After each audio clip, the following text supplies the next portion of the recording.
Ya, untuk memperbincangkan penetapan Archandra Tahar kembali menjadi warga negara Indonesia dan bisakah Archandra kembali menjadi Menteri SDM, kita akan berdiskusi dengan Dirjen Administrasi Hukum Umum, ada Pak Freddy Haris, dan pakar hukum internasional Pak Hikmanto Juwana. Selamat sore Pak Freddy dan juga Prof. Hikmanto.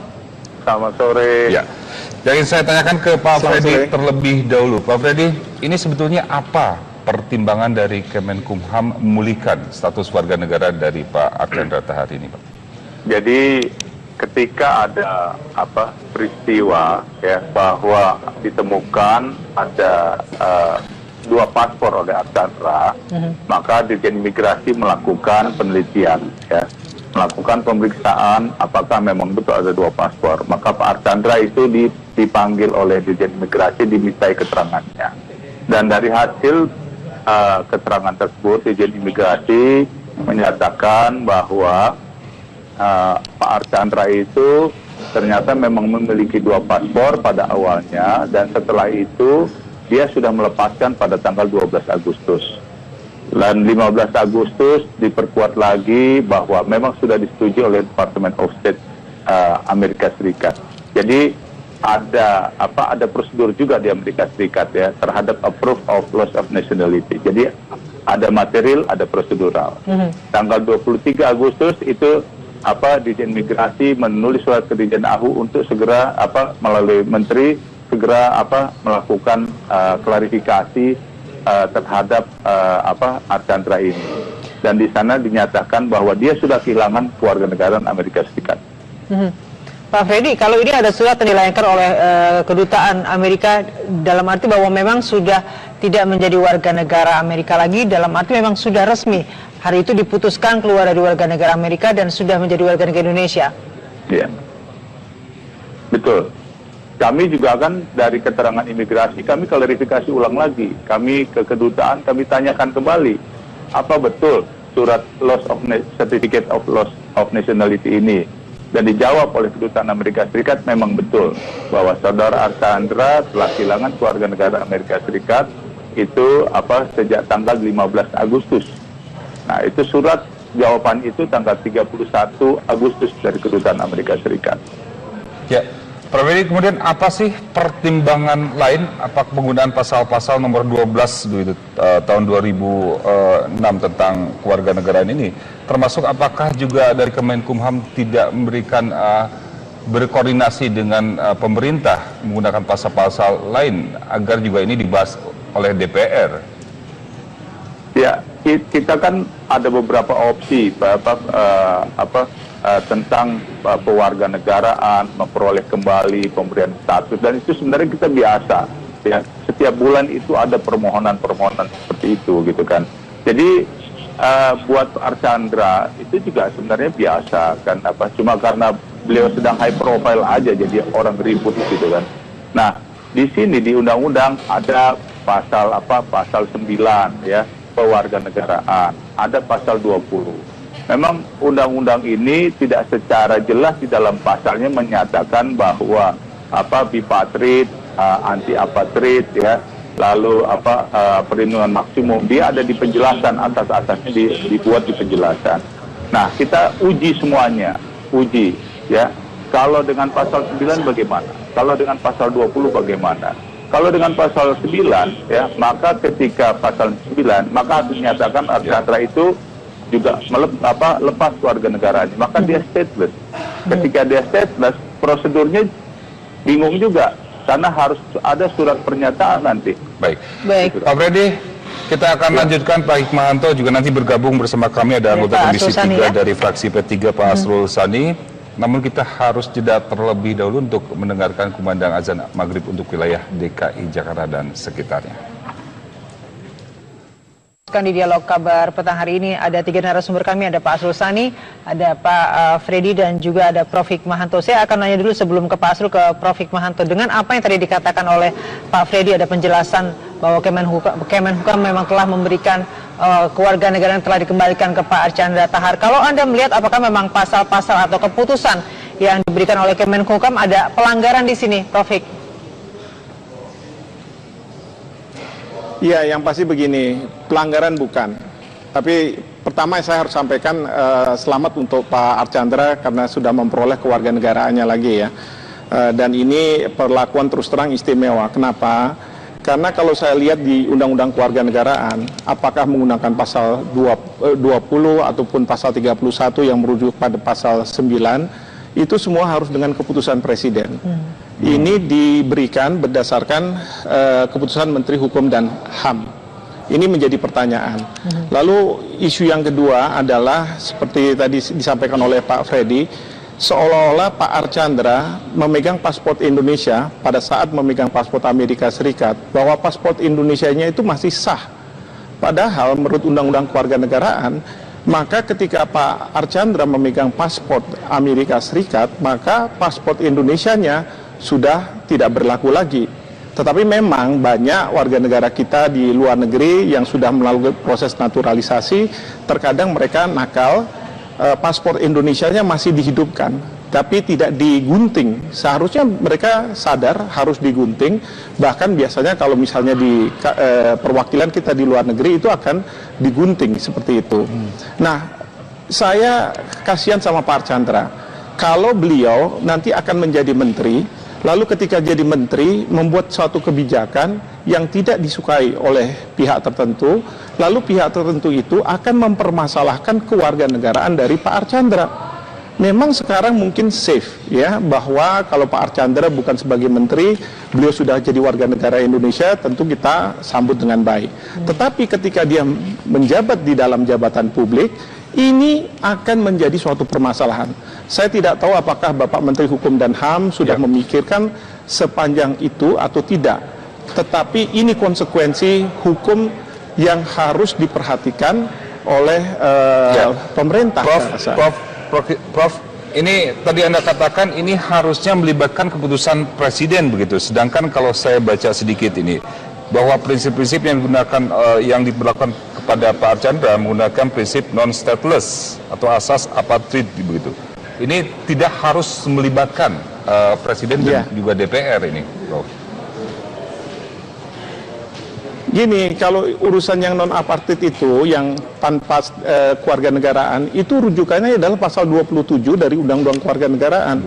Orang bisa hilang kewarganegaraan Indonesianya karena masalah perkawinan dengan warga negara asing. Nah, kalau dia kawin dengan warga negara asing, lalu harus melepaskan kewarganegaraan Indonesia, kemudian dia bercerai, apakah dia hilang kewarganegaraan Indonesia? Nah, itu konteksnya adalah diberlakukan. Mungkin Pak Menteri menganggap bahwa itu yang bisa dijadikan dasar. Tapi padahal masalah kewarganegaraan Pak Archandra ini seharusnya menggunakan produk hukum Kepres, bukan keputusan Menteri Hukum dan HAM. Seperti itu. Baik. Jadi memang ini harusnya dengan adanya keputusan Presiden begitu. Dan Taufik juga menganggap ini perlakuan istimewa. Tadi yang kita dengar dari Pak Freddy, bahwa hal seperti ini banyak terjadi, tidak hanya terjadi pada Pak Archandra. Ya, tapi saya yakin misalnya mereka-mereka yang katakanlah kemarin ke Syria, sumpah ISIS, kembali ke Indonesia, mereka nggak diperlakukan sama, nggak ada. Mungkin baru pertama kali ini keluar SK Menteri Hukum dan HAM, ya, untuk orang yang katakanlah seperti Pak Archandra ini, padahal banyak warga negara kita yang seperti ini. Baik. Saya rasa itu. Baik, terima kasih untuk waktunya, Prof. Nanti kita akan meminta tanggapan dari Pak Arsul Sani tentang apa yang terjadi. Sama-sama. Ya, terima kasih, Prof. Dan kepada kita masih akan kembali dengan perbincangannya, tetaplah bersama kami. Sebelum ke Pak Arsul Sani, saya akan kembali bertanya ke Pak Freddy Haris. Pak Freddy, kalau tadi Prof. mengatakan bahwa tidak seharusnya ada perlakuan khusus terhadap Pak Archandra, karena memang ini harus ada keputusan dari Presiden, bukan hanya cukup di SK Kemenkumham, Pak. Pertama, saya koreksi. Pas di Undang-Undang Kewarganegaraan itu cukup keputusan Menteri, bisa dilihat pasal 34 atau pasal 35. Jadi yang ini bukan keputusan Presiden. Itu penting, jadi nanti jangan sampai tersesat kemana-mana. Kedua, kami ini selalu memperlakukan istimewa warga negara Indonesia yang seperti ini. Contohnya adalah warga negara Indonesia yang ada di kebun-kebun Malaysia. Itu dia ikut pemilihan umum. Boleh lihat pasal 23G. Mereka bisa kehilangan, bayangkan. 3.000 orang bisa kehilangan kewarganegaraan, tapi kami berikan penegasan. Begitu juga dengan 177, dengan 500 orang yang nanti akan datang, dengan yang ada beberapa orang yang ada di Eropa dan Amerika, anak luar kawin. Jadi kami selalu memberikan semuanya istimewa. Artinya kami melindungi warga negara ini. Ya. Baik. Sekarang kita tanyakan ke Pak Asrul. Pak Asrul, kalau kita lihat bagaimana nada dari teman-teman di DPR yang cukup skeptis begitu mempertanyakan juga masalah ini. Kemudian juga ada yang mengatakan kenapa tidak lewat keputusan Presiden dan DPR dilibatkan dalam pemulihan warga negara dari Pak Archandra Thakar. Kalau pendapat Anda sendiri, Pak, seperti apa? Ya, saya tentu ingin menyampaikan apa yang merupakan sikap DPR dalam hal ini Komisi 3 itu berdasarkan pada apa yang terjadi, apa yang diucapkan, apa yang disampaikan dalam rapat kerja antara Komisi 3 DPR dengan Menteri Hukum dan HAM kemarin. Bukan yang disampaikan di luar persidangan, ya, di luar rapat, ya. Karena kan yang menjadi dokumen resmi, pendapat resmi itu adalah apa yang ada di dalam rapat-rapat itu. Nah, kalau kita lihat ya, kemarin dalam raker antara Komisi 3 dengan Menteri Hukum dan HAM, maka sebagian besar fraksi itu melihat masalah ini dari dua perspektif. Perspektif pertama adalah perspektif prinsip hukum, ya, prinsip-prinsip hukum kewarganegaraan yang tadi juga sudah disampaikan oleh Pak Dirjen Ahu, ya, dan itu bisa kita terima, ya. Memang karena kalau kita lihat juga risalah pembahasan atau memori van Tuhliting yang ada ketika Undang-Undang Kewarganegaraan kita, Undang-Undang Nomor 12 Tahun 2006 itu dibahas. Itu kan memang ada semangat, ada prinsip yang diletakkan bahwa orang Indonesia, kita tidak bicara warga negara, orang Indonesia yang berada dalam status stateless, ya, tidak berkewarganegaraan karena satu peristiwa, terlepas apakah karena itu kesalahannya atau karena keadaan lain, itu sedapat mungkin memang harus diwarganegara Indonesia kan kembali, kecuali yang bersangkutan tidak mau, ya. Nah, jadi itu prinsip-prinsip itu mayoritas fraksi atau kelompok fraksi yang ada di Komisi 3 bisa menerima. Nah, memang kemudian kalau terkait dengan prosedur pewarganegaraan kembali Pak Archandra, memang ada dua sisi pandang. Ada sisi pandang seperti yang tadi disampaikan oleh Profesor Hikmahanto, tapi juga ada yang bisa memahami, termasuk saya, yang dijelaskan oleh Pak Menteri Hukum dan HAM. Ya, prosedur ini dibentuk dari pemahaman bahwa meskipun di dalam Undang-Undang Kewarganegaraan dan juga di dalam PP Nomor 2 Tahun 2007, ya, yang merupakan peraturan pelaksanaan dari Undang-Undang Kewarganegaraan kita, itu memang ada kata-kata warga negara Indonesia dengan sendirinya kehilangan kewarganegaraan Indonesianya kalau AA antara lain menjadi warga negara asing, mengangkat sumpah, memiliki paspor dan lain sebagainya. Tetapi memang di dalam ketentuan-ketentuan berikutnya di ketua peraturan perundangan itu harus ada juga tindakan formalitas yang harus dilakukan untuk menghilangkan kewarganegaraan. Nah, ini yang dipahami oleh Pak Menteri Hukum dan HAM dan jajarannya, bahwa status kehilangan WNI-nya Pak Archandra itu belum 100%, belum penuh. Karena ada formalitas yang belum dilakukan. Apa aja itu, Pak? Penetapan. Ya. Formalitasnya apa saja, yang harus dilakukan? Ya, itu antara lain ada ketetapan, ya, atau ada surat dari Kementerian Hukum dan HAM yang menyatakan bahwa orang tersebut kehilangan kewarganegaraannya. Nah, pada Pak Archandra ini memang tidak terjadi. Nah, karena itu kemudian, karena ini tidak terjadi, belum pernah ada pernyataan formal, maka Pak Menteri Hukum dan HAM menyatakan bahwa jalan atau prosedur yang dipilih adalah dengan menetapkan kembali atau Baik. meneguhkan kembali Pak Arsul. ke-WNI-an Pak Archandra. Ya, ini Gitu. artinya mayoritas di Komisi 3 sudah menyetujui bahwa prosedur yang ditempuh sudah betul gitu ya. Nah, ini wacana Tidak yang mempersoalkan betul, memang. tidak mempersoalkan. Nah, ini wacana sedikit lagi boleh nggak? Iya, boleh, Pak? boleh Pak Silakan, Freddy. Pak Saya Freddy. persilakan dulu Kalau Pak Freddy. dibilang Archandra itu istimewa, ini juga istimewa. Ada seorang 80, dan ini dengan keputusan Menteri, Pak Sastro, ya. Itu karena kalau kita biarkan dia stateless. Kita pernah mengeluarkan Stateless. tahun 2014. Jadi kita melindungi warga negara Indonesia kayak nawacita yang Presiden Jokowi bilang. Artinya persoalan Archandra ini cuma gunung es yang meledak, banyak yang seperti ini. Gitu loh. Inilah apa banyak ribuan yang seperti ini. Anak luar kawin, ya. Orang tua yang sudah lama di Belanda, di Eropa. Nah ini Pak Ya. Sastro ini kami berikan secara khusus juga. Jadi Pak Freddy, ini artinya tidak ada perlakuan istimewa ya. Tidak ada. Jadi kewajiban pemerintah Betul. lewat kementerian untuk melindungi warganya yang stateless umumnya begitu ya. Iya. Baik. Pak Arsul, yang saya tanyakan tadi secara prosedur Ya. oke lah. Teman-teman di DPR sudah sepakat bahwa prosedur yang ditempuh dengan mengeluarkan SK dari Kemenkumham sudah tepat begitu. Nah, ini yang jadi pertanyaan Bisa lagi. diterima. Bisa diterima Bisa ya. diterima. Ya. Bagaimana Ya, dengan wacana yang untuk kemudian Pak Archandra akan diangkat kembali jadi Menteri SDM? Kalau tanggapan Anda, Pak?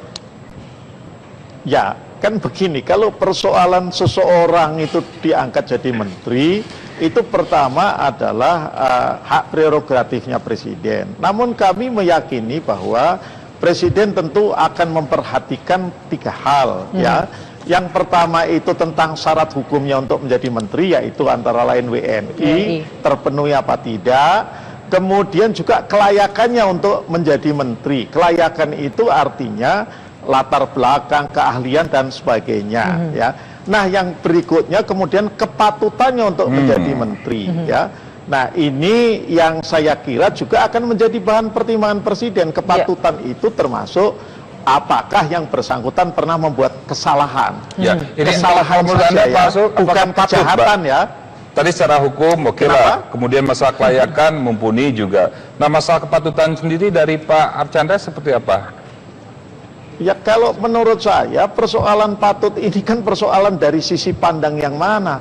Kalau bagi orang yang kebetulan pada posisi dalam tanda kutip oposisi terhadap pemerintahan sekarang, pasti akan mengatakan tidak patut.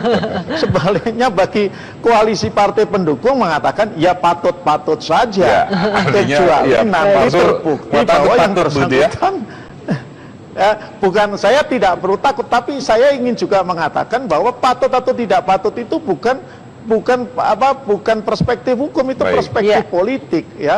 Ya, baik, kita akan Itu. melihat apakah memang nanti nama tersebut akan menjadi Menteri SDM kembali. Terima kasih untuk waktunya Pak Arsul Sani dan juga Pak Freddy Haris. Terima Oke. kasih Pak, selamat malam Terima untuk Anda kasih. berdua.